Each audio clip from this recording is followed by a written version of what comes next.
Hello friends, today we will learn 20 lines on my hobby. So let's start. My hobby is painting and I thoroughly enjoy it.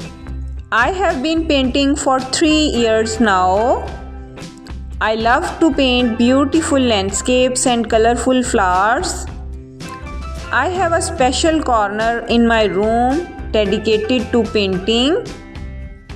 My mom bought me a painting set with vibrant colors. I enjoy painting during my free time. It helps me relax and express my creativity. My friends and family appreciate my artwork. They encourage me to improve my skills. I learn painting techniques from YouTube videos.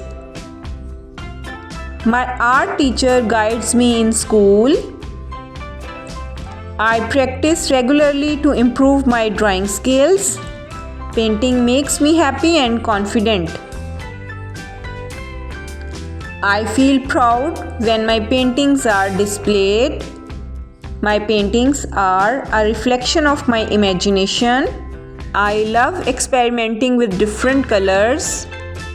I want to become a famous painter one day. I will continue to practice and learn. Painting is not just a hobby, it's my passion. It brings joy and beauty to my life. Thank you for watching and don't forget to like and subscribe my channel for more videos.